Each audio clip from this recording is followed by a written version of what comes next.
बोले राधे राधे। आज ऐसे ही राजा बलि बोले बहन ले जा, तेरे को दो चार का दूं, 10-20 नौकर ले जा। बोले भैया और ना चाहिए, वो दे दिए ठाड़ना, वो कोने पे खड़ो का है, एक जय चौकीदार को दे दे। आज पता है मेरे भगवान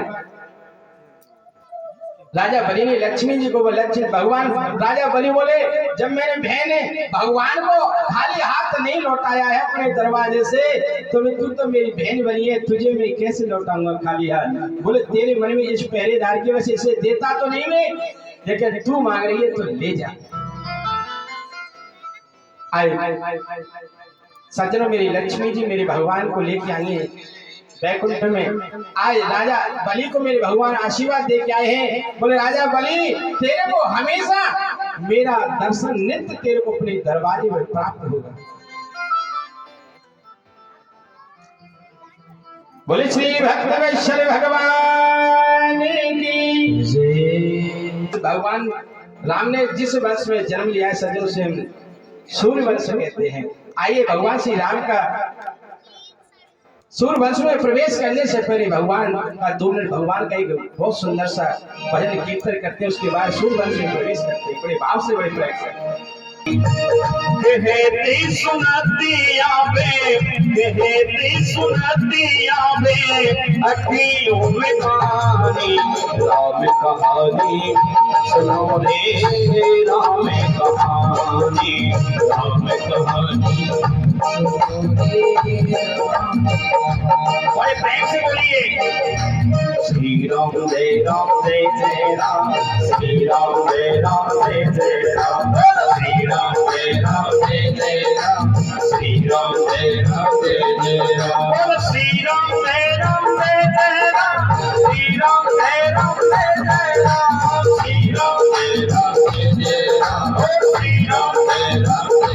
राम। दशरथ के राज दुलारे कौशल्या की आंख के तारे, दशरथ के राज दुलारे कौशल्या की आंख के तारे, वे सूर्य वंश के सूरज वे रघुकुल के उजियारे, वे सूर्य वंश के सूरज वे रघुकुल के उजियारे। ओ राजीव नयन बोले राजीव नयन बोले मधुबरी वाणी राम कहानी सुनो रे राम कहानी राम कहानी सुनो रे राम कहानी।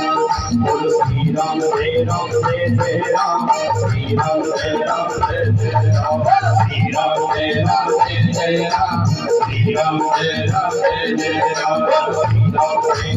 श्री राम जय जय राम, श्री राम जय जय राम, श्री राम जय जय राम, श्री राम जय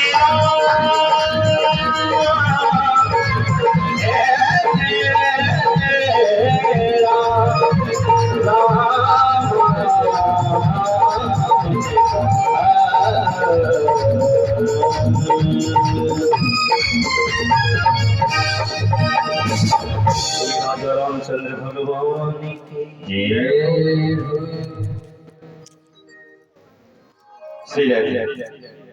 आज श्री सुखदेव महाराज कहते हैं, बोले परीक्षित जी बोले आपको मैं कृष्ण कथा तो सुनाऊंगा, लेकिन कृष्ण कथा से पहले आपको राम कथा सुनाऊंगा,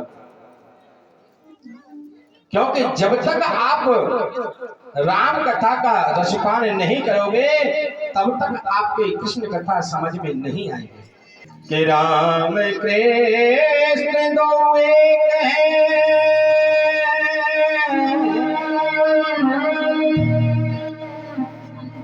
और अंतर नहीं निवेश,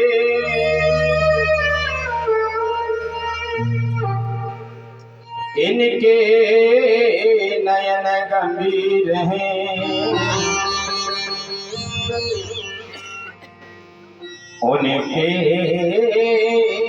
चपल विशेष। बोले राजा राम और कृष्ण दोनों एक है, कोई अंतर नहीं है, लेकिन एक अंतर है कि मेरे भगवान श्री कृष्ण लीला पुरुषोत्तम है और भगवान श्री राम पुरुषोत्तम मर्यादा पुरुषोत्तम है।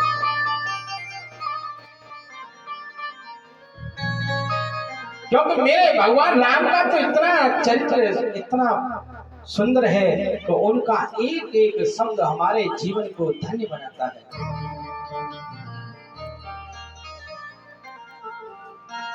ऐसा सुंदर वंश है उनका, सूर्य वंश। बोले राजा, नारायण के पुत्र ब्रह्मा हैं, ब्रह्मा के ही मारीच हैं और मारीच के कश्यप हैं और कश्यप के ही सूर्य भगवान हैं। इस सूर्य वंश में महाराज बड़े बड़े प्रतापी राजा हुए, लेकिन एक नियम है, सूर्य से लेकर महाराज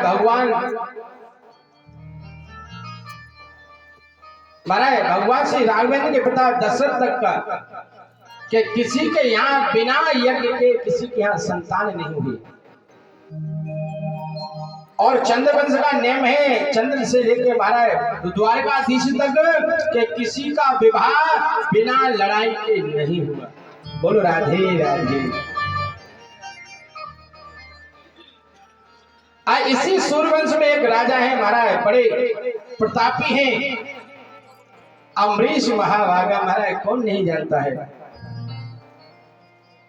बड़े प्रतापी राजा हैं अम्बरीश जी, बड़े भगवान के परम भक्त हैं।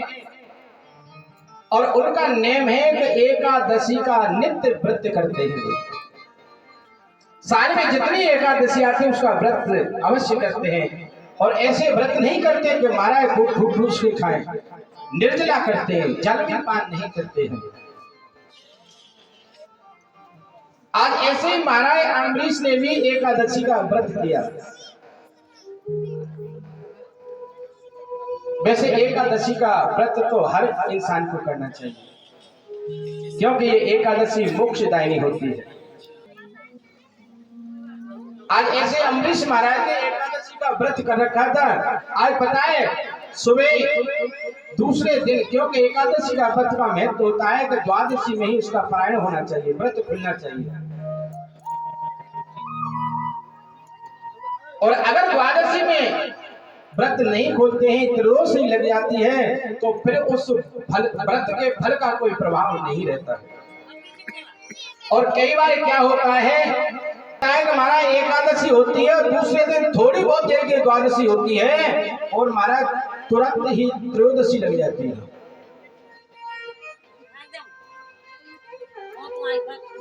आज ऐसे अम्बरीश महाराज ने एकादशी का व्रत किया है। और आज पता है एकादशी का व्रत कर रहे थे कि दूसरे दिन कुछ क्षण के लिए द्वादशी थी कि फिर त्रयोदशी शुरू हो रही थी। उन ब्राह्मणों से पूछा, और महाराज इधर क्या हुआ कि जब उन्होंने व्रत किया तो उनके यहाँ पर दुर्वासा ऋषि आ गए। आज दुर्वासा ऋषि ने को देखकर आज पता है आज अम्बरीश महाराज बड़े प्रसन्न हुए। बोले अहो मेरा कितना बड़ा भाग्य है, आज मैंने एकादशी का व्रत कर रखा है। बोले आप आए हो ब्राह्मण देवता, आप प्रसाद पाओ और उसके बाद में मैं खुद प्रसाद पाऊंगा। आज दुर्वासा ऋषि महाराज बोले ठीक है राजा, बोले आप ऐसा करो, आप जब तो भोजन की तैयारियां करो और मैं अभी सरिजू में जाता हूँ, स्नान करके आता हूँ। अब आप जानते हो संत महाराज हैं, स्नान बड़ी विधि विधान से स्नान करते हैं, फिर अपना स्वरूप करते हैं। क्योंकि जब तक स्वरूप नहीं है संत ब्राह्मण का, संत का, तब तक वो महाराज ब्राह्मण और संत कहलाने का योग्य नहीं। क्योंकि कहते हैं कि तांबूलम बिना राजा,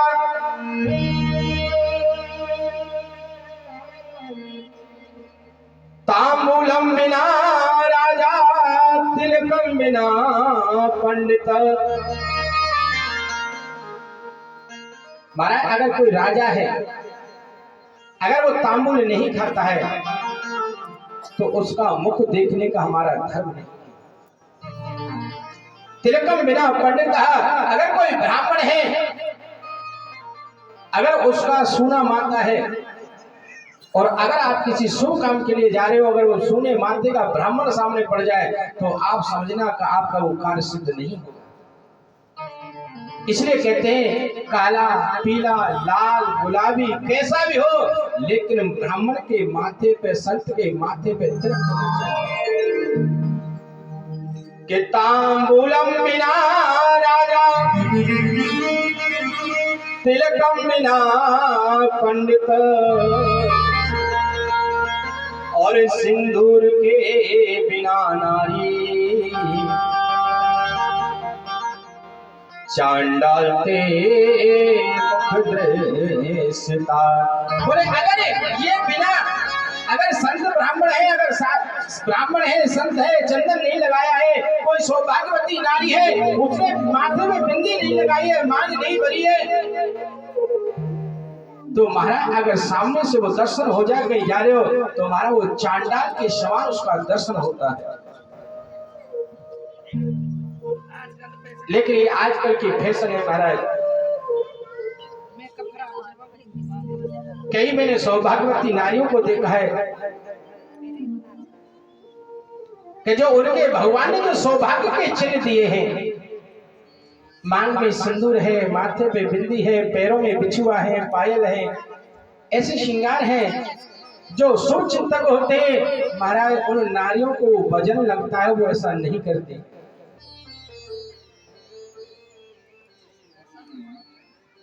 आप बिछाओ कितना बड़ा पाप करते हैं हम लोग। जिस भगवान ने हमारे ये सौभाग्य दिया है और उस सौभाग्य का हम उपयोग नहीं करते। आज कई नारियों को मैं ऐसे देखता हूं कि आप ये नहीं कह सकते हैं कि ये सौभाग्यवती है या इसकी शादी हुई है या हुई।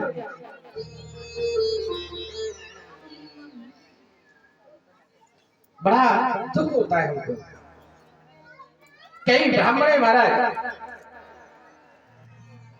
उनको माथे पे टीका लगाने से, अरे वैसे हमारे सनातन धर्म ये है, और वैसे तो यह है कि जितने भी हिंदू सनातन धर्म है सबको टीका लगाना चाहिए, शिखा होनी चाहिए, यज्ञोपवीत संस्कार होना चाहिए, चलो कोई कुछ नहीं है, लेकिन ब्राह्मण को तो अवश्य करना चाहिए। शिखा माथे पे शिखा होनी चाहिए, सिर भी चोटी होनी चाहिए, माथे पे चंदन होना चाहिए। लेकिन आजकल तो महाराज आपको मैं क्या बताऊं, आज ब्राह्मण भी 95% बताता महाराज, ज्यादा नहीं 95% ब्राह्मणों के शिखा बंद नहीं होती है। हमारे जयपुर में जितने भी ब्राह्मण हैं ना, खूब यज्ञ कराते हैं, खूब अच्छे विद्वान हैं, लेकिन किसी के भी चोटी नहीं मिलेगी। आप कोई अनुष्ठान करा के देखिए। और ऐसा शास्त्र में कहा है कि जिस ब्राह्मण के चोटी नहीं है, शिखा नहीं है, उससे अनुष्ठान करने का कोई महत्व, कोई फल प्राप्त नहीं होता है। जिस ब्राह्मण के माथे पे तिलक नहीं, खाएगा ब्राह्मण है। लोगों को शर्म लगती है, अरे तुम बुरा काम करते हो उसमें शर्म नहीं लगती। आप जो खाने योग्य चीजों से खाते हो, खाने नहीं योग्य चीजों से खाते हो, उसमें शर्म नहीं लगती आपको। एक दूसरे की बुराई करते हो उसमें शर्म नहीं लगती आपको, लेकिन माथे पे चंदन लगाने से आपको शर्म लगती है। कितना बड़ा दुर्भाग्य हमारा।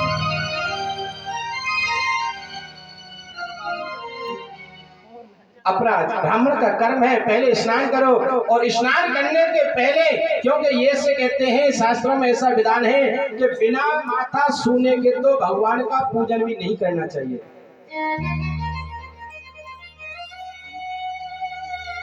आप हमसे कहेंगे महाराज ऐसा उपदेश करते हो, लेकिन आप करते हो कि मैं सच कहता हूं इस व्यासपीठ से, अगर जब तक मेरे माथे पे चंदन नहीं लग जाता है, तिलक नहीं लग जाता है, तब तक मेरे को ये समझो कि कुछ ऐसा लगता है कि कुछ हुआ ही नहीं है। आपके जयंती नगर में कम से कम कथा, ये 8वीं कथा हो रही है, और 8 साल से आप लोगों के संपर्क में हूं, लेकिन आपने कभी भी किसी भी परिस्थिति में आपने हमारा माथा कभी सुना नहीं देखा होगा, काला पीला लाल कैसा भी, लेकिन माथे पे टीका अवश्य। क्यों कि हमारा नेम है कि स्नान करते हैं, स्नान से बाद में स्वरूप करते हैं, तिलक लगाते हैं और उसके बाद अपने ठाकुर जी की पूजा करते हैं और उसके बाद में कोई और काम करते हैं। हमारा नेम है कि आप ये मत सोच रहे हो व्यास गति पे आपको दिखाने के लिए कह रहे हैं, वैसे कहना नहीं चाहिए मेरे को, क्योंकि ये अच्छी बात नहीं अपने मुख से अपनी बड़ाई करना। लेकिन एक बात आगे जब कह रहा हूं, मैं ज्यादा प्रोग्रामों के चक्कर में नहीं रहता। मेरा नियम है कि ज्यादा से ज्यादा समय मेरे ठाकुर जी बैठे ना, इनकी सेवा में निकले। मैं सच कहता हूं, जब तक इनकी सेवा नहीं करता हूं मुझे ऐसा लगता है कि मैंने कुछ किया ही नहीं।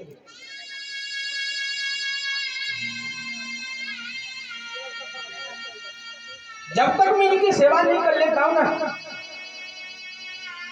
मैं प्रयास ये करता हूं किसी भी परिस्थिति कहीं प्रोग्राम में जाना हो कुछ भी हो, लेकिन मैं अपने हाथ से इनको स्नान कराता हूं, अपने हाथ से करता हूं, क्योंकि मुझे पता है जो मैं इनकी सेवा करता हूं ना वो कोई दूसरा नहीं कर पाएगा।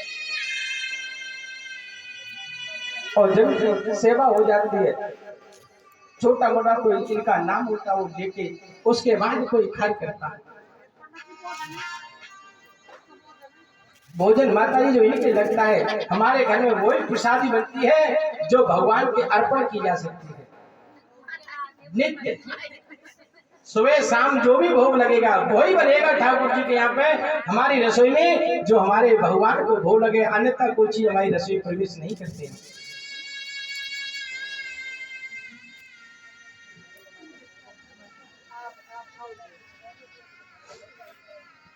ऐसा नहीं महाराज, आपने लड्डू गोपाल ले आए, आप एक कटोरा में जल ले लिया, डुबोए रख दिए, कपड़ा पहना दिए और 4 चिनौरी मखाने का भोग लगा दिए और आप महाराज साग पूरी पराठे महाराज माल खा रहे हो, बहुत बड़ा अपराध कर रहे हो। इससे तो ठाकुर जी रखने का काम करते, लेकिन ठाकुर जी रखते हो तो प्रयास ये करो जो चीज आप ठाकुर जी को अर्पण की हो सकती है वही अपनी रसोई बनाओ, दूसरी मत बनाओ।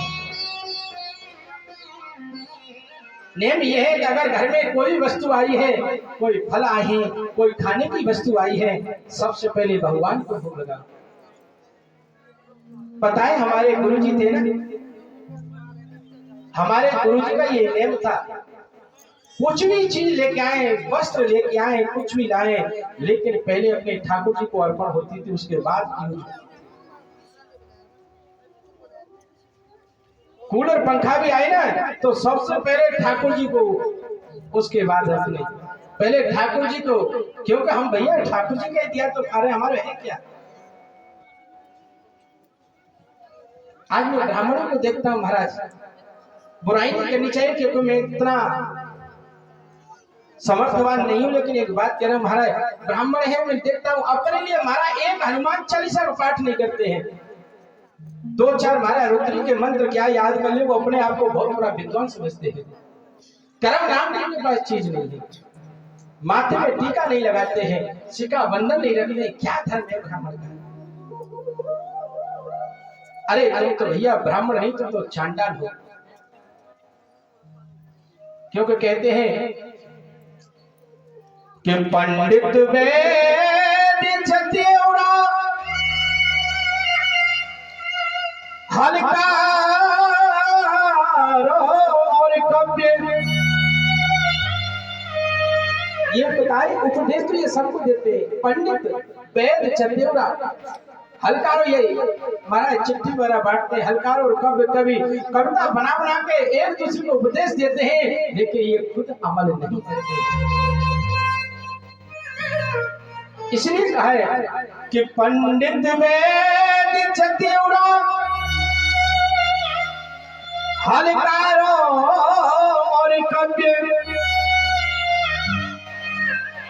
इनको नरक जरूर है।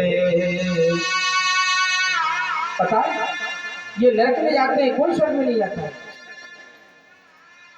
कि और काऊ जब तक बोले इनको नरक की जरूर है, क्योंकि ये जानते हैं मानते हैं फिर भी कोई उसी कार्य को करते हैं। अरे एक आप बताओ, मैं जानता हूँ और अगर मैं जान कर भी अगर पाप करूं तो क्या मैं स्वर्ग में जाऊंगा? चलो आप तो अज्ञानी हैं, आप तो कुछ जानते नहीं हैं।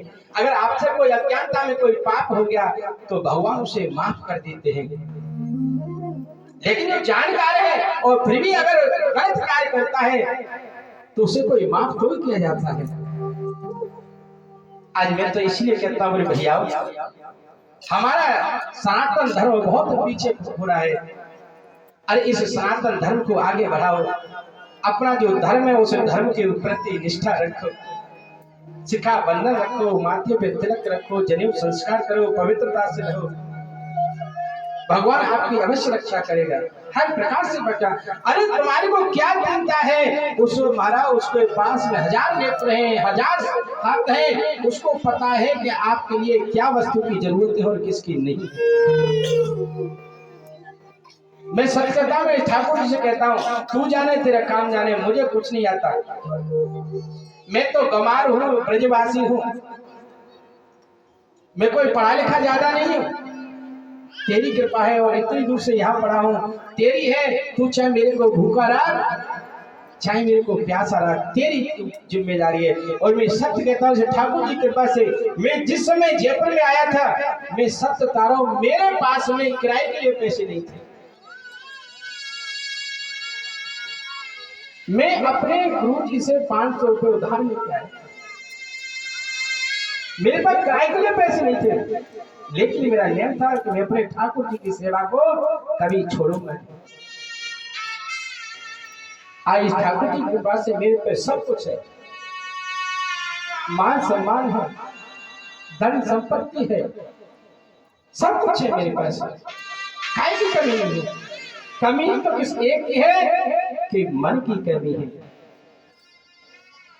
मैं तो सत्य कहता हूं, भगवान से ये प्रार्थना कर, भगवान मेरी एक बेटी है, बेटा को मुझे कोई लेना देना नहीं, मेरी एक कन्या है, ये पराए घर चली जाए, उसके बाद मुझे भजन करना है, ये माया जाल मुझे नहीं पड़ना है। अभी हमारे से जो पंडित जी मिले थे, अभी हमारा एक प्रोग्राम था, हमसे बोले महाराज आपने कितने प्लॉट ले लिए हैं जयपुर में, कितने दिन हो गए? मैं समझा मेरे को बड़ा बुरा है। मेरे पंडित जी, आपने ये तो कह दिया कि आपने कितने प्लॉट ले लिए, मकान बनाया कि नहीं बनाया, लेकिन आपने ये तो नहीं पूछा कि महाराज आप कितना भजन करते हो, कितना पाठ करते हो, कितना गुरु मंत्र का जाप करते हो, ये तो आपने नहीं। अरे हम धन का कमा के क्या करेंगे? हमारा कर्म है, हमारे बच्चे हैं, हमारा कर्म है कि हम बच्चों को पढ़ाएं लिखाएं, सुंदर संस्कार दें। अरे हमारे कोई ठेका थोड़ी ले रखा है कि हम बच्चों के लिए माल जमा करके जाएं। और अगर हम माल जमा करके जाएंगे ना तो बच्चे नालायक हो जाएंगे, कुपुत्र हो जाएंगे और हमारे उस धन को महाराज गलत रास्तों पे अपनाएंगे। और अगर हम कुछ छोड़ के नहीं जाएंगे ना तो उस धन का, जब अपने परिश्रम से धन को कमाएंगे तो उस धन का वो पता है, उस धन की उसकी मेहनत से अपने धन की इज्जत करेंगे, उसे सद्मार्ग पर लगाएंगे।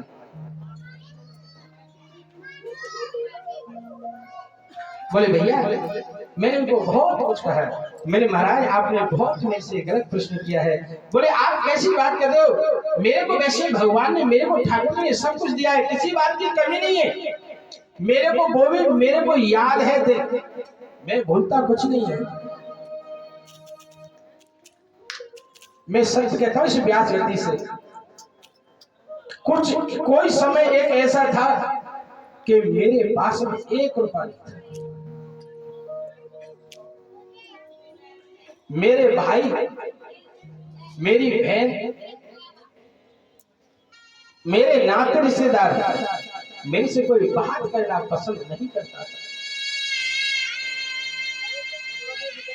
सब तो तारा, कोई नहीं मेरे से बात करता था, सबको ये लगता था अरे ये तो कमाता नहीं है, कुछ करता नहीं है, तो ऐसे ही बोलता रहता है। यहाँ तक तो वैसे मेरे को कहना नहीं चाहिए, मेरी जननी मेरी माँ है, उस माँ ने मेरा साथ दिया। लेकिन धन्य है मेरी नाना, मेरे नाना। आज नाना तो इस दुनिया में नहीं रहे, क्योंकि मैं छोटा सा ही मेरे नाना अपने घर ले आए थे मेरे, और वात्सल्य भाव उनके अंदर आज भी मेरी नानी ने इतना स्नेह करती है, इतना प्यार करती है, मैं आपको क्या बताऊं। जब भी मैं जाता हूँ जेठ भर लेती है, मैं कभी बात करूंगा बात कम करती है, रोक। कभी मैं जयपुर से फोन करता हूँ, इतना तो करेगी हाँ भैया लाला तू ठीक है, बस इतना ही कहेगी, उसके बाद फिर उससे बात नहीं होती है। आज बताओ उस जननी ने, उस मेरी नानी ने मेरा साथ नहीं छोड़ा, अपने बेटों से लड़ी, अपनी बहुओं से लड़ी, लेकिन मेरा हर समय उन्होंने साथ दिया, कभी साथ नहीं छोड़ा। ऐसी मेरी जननी। लेकिन आज मेरे पास सब कुछ है, तो आज बताए मेरे भाई भी मेरी बहन भी कोई काम करती है ना, तो काम बाद में सोचते हैं, पहले मेरे पास जयपुर फोन करते हैं, बोले भैया हम ये काम कर रहे हैं, कर लें कि नहीं करें। ये बताए ये सब इस गोविंद की कृपा है, ये ठाकुर जी की कृपा है। क्या लेकर के आया जन्म में, क्या लेकर के जाएगा हो, सोच समझ ले मन मूर्ख, सोच समझ ले मन मूर्ख, अंतकाल पछताएगा। क्या लेकर के आया जग में, क्या लेकर के जाएगा हो, क्या लेकर के आया जग में, क्या लेकर के जाएगा, क्या लेकर के आया जग में, क्या लेकर के जाएगा।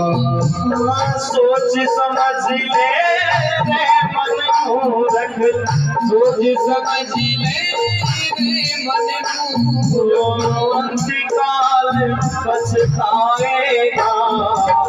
क्या लेकर के आया जग में, क्या लेकर के जाएगा।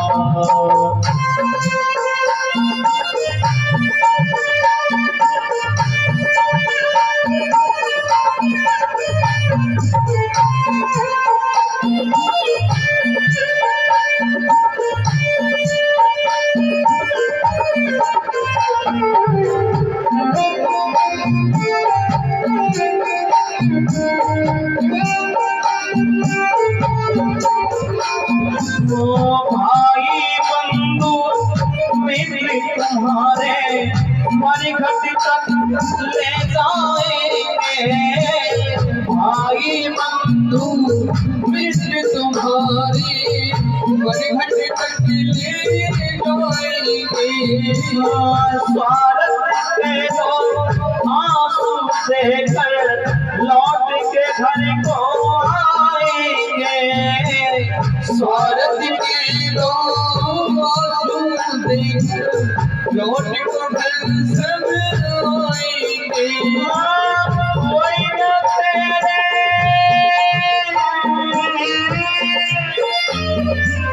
कोई न तेरे साथ चलेगा, कोई न तेरे साथ चलेगा, काल तुझे ले जाएगा। क्या लेकर के आया जग में, क्या करके जाएगा वो, ख्याल करके आया जग में, ख्याल करके जाएगा। और जो हमेशा ये कहते हैं, अरे भाई बंधुओं के, रिश्तेदारों के, पड़ोसी के तो बात दूर की रही, जो पत्नी साथ फेरे खाकर आपके साथ आई है ना, जिसने ये वादा किया है कि मैं एक जन्म में 7 जन्मों तक तुम्हारा साथ निभाऊंगी, अरे मरने के बाद तो वो भी साथ देरी से बाहर नहीं जाती। कंचन जैसी काया तेरी दूर चलाई जाएगी, कंचन जैसी काया तेरी दूर जलाई जाएगी। जिस नारी से प्यार किया रे तूने, वो भी साथ न जाएगी। जिस नारी से प्यार किया तूने, वो भी साथ न जाएगी।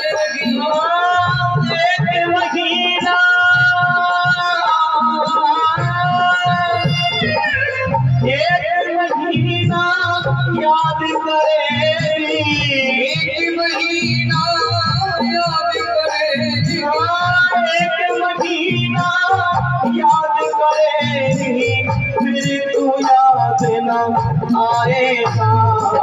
क्या लेकर के आया जग में, क्या लेकर के जाएगा वो, क्या लेकर के आया जग में, क्या लेकर के जाएगा।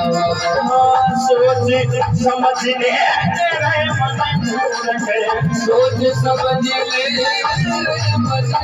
मजबूर, सोच समझ ले मजबूर के, सोच समझ ले मजबूर के, अंतिकाल पछताएगा।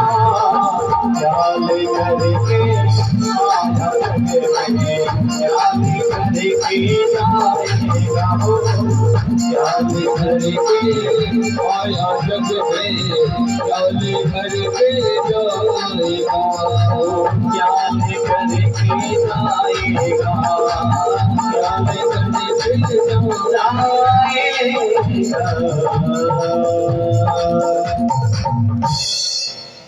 बोले श्री भक्तेश्वर भगवान की।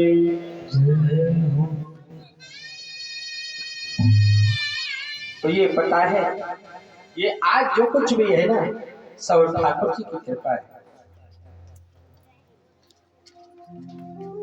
आज ऐसे हमारे पता है, अमरीश महाराज है ना, वो भगवान के परम भक्त हैं। आज उन्होंने व्रत किया, दुर्वासा ऋषि आए और उनको भोजन के लिए कहा, तो आज दुर्वासा ऋषि है ना, उनको नहाने धोने में विलंब हो गया।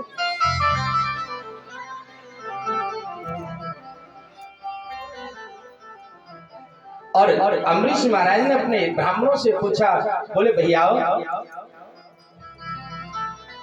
एक बात बताओ, बोले अब द्वादशी त्रयोदशी कितनी देर में लगने वाली है, आज पता है?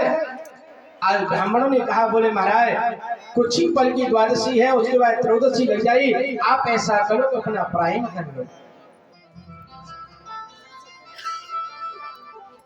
लेकिन आज अमरीश महाराज बोले नहीं, मैंने वचन दिया है कि जब तक ब्राह्मण को भोजन नहीं कराऊंगा मैं पहले कैसे कर सकता।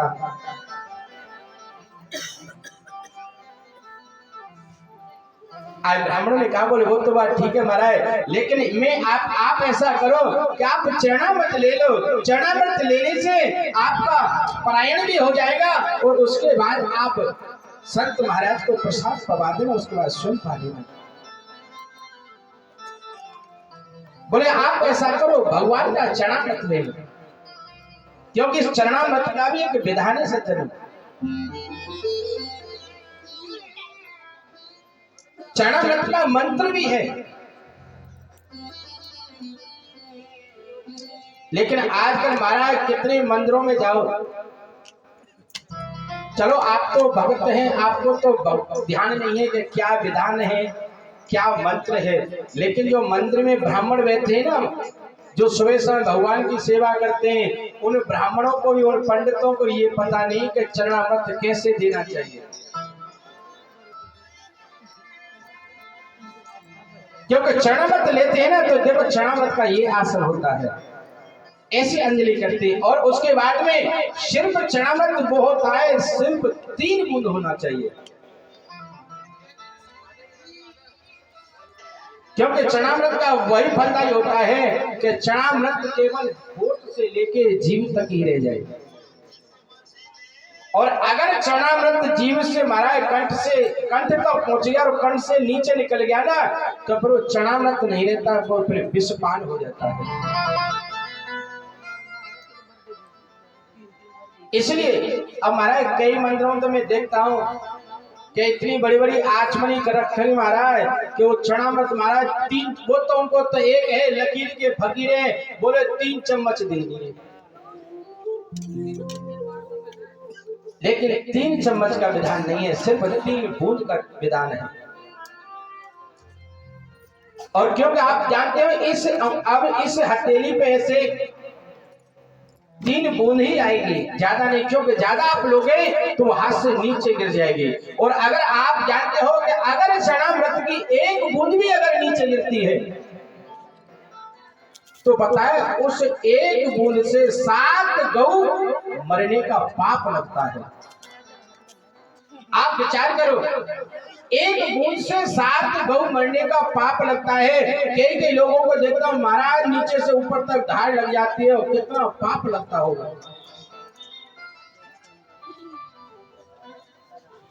क्योंकि चरणामृत ऐसे थोड़ी होता है। चरणामृत कहते हैं, उसका मंत्र है कि अकाल मृत्यु हरणम सर्व व्याधि विनाशनम विष्णु पादोदकम विद्वा पुनर्जन्मन वेदते।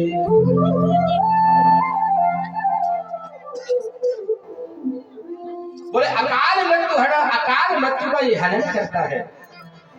सर्व व्याधि विनाशना, हर प्रकार की व्याधि का विनाश करता है। अरे चरणामृत का महत्व ऐसा जन, इसलिए चरणामृत को इतना लो महाराज कि जितना जीभ पे ही रह जाए, होठ से जीभ तक जाए और जीभ कंठ से नीचे नहीं उतरे। आज ऐसे ही चरणामृत के लिए कह रहे हैं, बोले राजन आप ऐसा करो कि चरणामृत ले लो, जिससे आपका प्रायण भी हो जाएगा और आपका जो ब्राह्मण को जो वचन दिया है भोजन कराने का, वो भी खंडित नहीं होगा। आज पता है, जैसे ही चरणामृत लेने के लिए अमरीश जी महाराज हुए तो महाराज दुर्वासा ऋषि आ गया और महाराज भड़क गए, बोले अरे दुष्ट, तूने ब्राह्मण को भोजन के लिए निमंत्रण दिया है और तूने बिना ब्राह्मण के भोजन किए तू स्वयं भोजन के लिए कर रहा है। महाराज क्रोधित हो गए, उन्होंने एक जटा उखाड़ के जमीन पर पटकी, कृत्या नाम की राक्षसी उत्पन्न हो गई। अमरीश महाराज को मारने के लिए दौड़े। अमरीश महाराज ने हाथ जोड़कर प्रार्थना की, बोले हे भगवान, ये कृत्या नाम की राक्षसी मेरे को मार दो, मुझे कोई बेचैन नहीं है,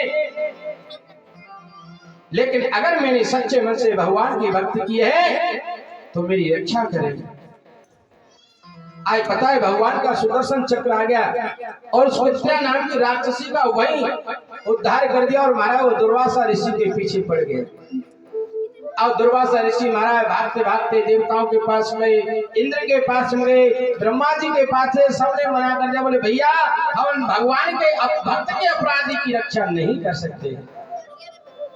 उसके बाद भगवान नारायण भगवान के पास में गए, दुर्वासा जी बोले भगवान मेरी रक्षा करो, लेकिन भगवान ने कहा, बोले भैया मैं तेरी रक्षा नहीं कर सकता क्योंकि मैं तो भक्त के अधीन हूँ, क्योंकि भक्त मेरे को नहला देता है तो नहा लेता हूँ, खिलाता है तो खा लेता हूँ, नहीं तो महाराज मैं तो अपने मंदिर में चुपचाप बैठा रहता हूँ। बोलो राधे राधे। बोले मैं तो भक्त के अधीन हूँ, क्योंकि भगवान स्वयं कहते हैं अपने मुख से कि भक्त हमारे पग धरे और मैं धरूंगा हाथ, भगवान अपने स्वयं मुख से कहते हैं, बोले अगर मेरा भक्त कहीं अपना पैर रखता है ना, तो भक्त के चरण बहुत कोमल हैं और वहां भी इसलिए अपना हाथ रख देता हूं कि कहीं मेरे भक्त के कहीं कोई कंकड़ी न चुभ जाए, कोई कांटा न चुभ जाए, कोई कील न चुभ जाए। कि भक्त हमारे पग धरे और मैं धरूँ हाथ और चारों दिस लागत फिरूं और कबो न छोड़ू साथ। अब मैं क्या करूं महाराज, कथा ये सी है। आज ब्रह्म से भी तय और 4 बज गए, भी राम जी का जन्म महाराज जी सारा कर रहे हैं। टाइम तो देखो महाराज क्या कर।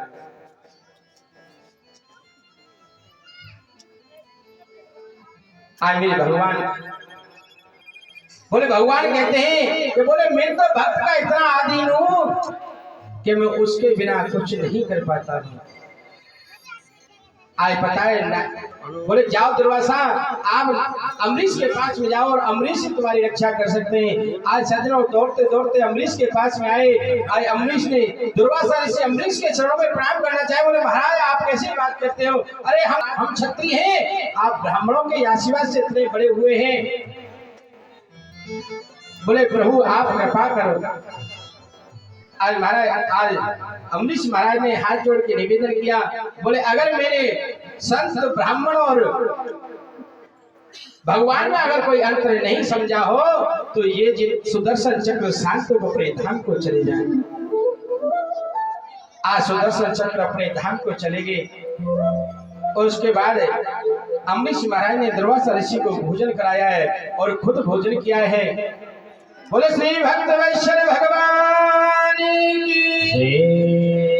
आज बताए, आज इसी वंश में और महाराज अयोध्या के राजा हैं एक दशरथ जी।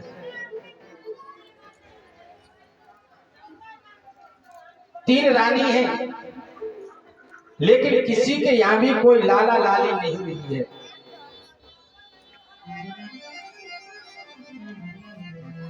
आज पता है आज दशरथ जी ने क्या कहा, आज अपने गुरु वशिष्ठ जी के पास गए। बोले बाबा बुढ़ापा आएगो, लाला लाली बहना क्या करें। बोले काय की चिंता करते हो, ब्राह्मणों को चकाचक छनवाओ, आपके यहाँ 1 लाला नहीं 2 नहीं 4 लाला होंगे। बोले राधे राधे। दशरथ जी ने पुत्र काष्ठ यज्ञ कराया, उससे अग्निदेव प्रकट हुए, घी लेके आए, 3 रानियों बांट दिया। आज 3 रानी गर्भवती हो गई है। आज सज्जनों 3 रानी गर्भवती हो रही। आज अयोध्या नगरी में बड़ा आनंद आ रहा है। धीरे धीरे चैत का महीना आ गया है, 9वीं तिथि है और आज गोस्वामी तुलसीदास जी ने बहुत सुंदर रचना की है। नौमी तिथि मधु मासे पुनीता, नौमी तिथि मधु मासे पुनीता, शुक्ले पक्षे अबे जिते हरि प्रीता, शुक्ले पक्षे अबे जिते हरि प्रीता, नौमी तिथि मधु मासे पुनीता, नौमी तिथि मधु मासे पुनीता, शुक्ले पक्षे अबे जिते हरि प्रीता, शुक्ले पक्षे अबे जिते हरि प्रीता। आज बताए जैसे जैसे धीरे धीरे 9वीं तिथि है, चैत का महीना है, शुक्ल पक्ष है। आज बताए आज कौशल्या के महल में मेरे भगवान का अवतार हो गया है, लेकिन ये किसी को पता नहीं है। कौशल्या माता को पता है। आज कौशल्या माता बोले महाराज आप आ गए। आज राम जी बोले हम तो आ गए। क्यों? चतुर्भुज रूप धारण करके आए हैं, शंख चक्र पद्म धारण करके आए हैं। आज क्योंकि आज भगवान बोले माता जी हम तो ऐसे ही आते हैं क्योंकि आपने पिछले जन्म में हमारा भजन किया था, तपस्या की थी और आपने कहा था जब आप प्रसन्न हो गए तो हमने आपसे कहा था, बोले महाराज आपने कहा कुछ मांगो, तो हमने एक ही वरदान मांगा था। बोले महाराज अगर प्रभु देना ही चाहते हो तो एक वरदान दे दो कि आप जैसा पुत्र मेरे घर भी आए। तो मैंने भी ये सोचा मेरे अपने आप जैसा कहाँ खोजूंगा मैं, इसलिए मैं तो स्वयं बन के आ गया। अब तो कौशल्या जी बोले तो लाला जब होता है तो कोई ऐसा थोड़ी होता है, बड़ा थोड़ा तो छोटा होता है। बोले माता जी हम तो जहाँ जाते हैं ऐसे जाते हैं, आप ऐसा करो आप हमको बेटा मानो, हम आपको माँ मानेंगे और हमारा माँ बेटे का रिश्ता हो गया। बोले राधे राधे। बोले नहीं ऐसे नहीं, अगर आप लाला बनते हो तो पहले लाला बन।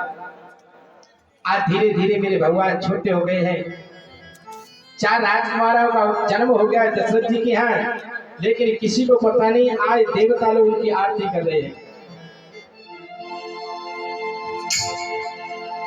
भय प्रगट कृपाला दीन दयाला कौशल्या हितकारी हरि सिद्धि मेहतारी मुनि मन हारी अद्भुत रूप विचारी लोचने अभिरामा तनु घन श्यामा निज आयुध बुझ सारी भूषण वन माला नयन विशाला शोभा सिंधु खरारी श्री कर जोरी स्तुति तोरी के विधि करो अनंता माया गुण ज्ञाना तीर्थ यमाना वेद पुराण भनंता करुणा सुखी सागर सब सुख करुणा सुखी सागर सभी गुण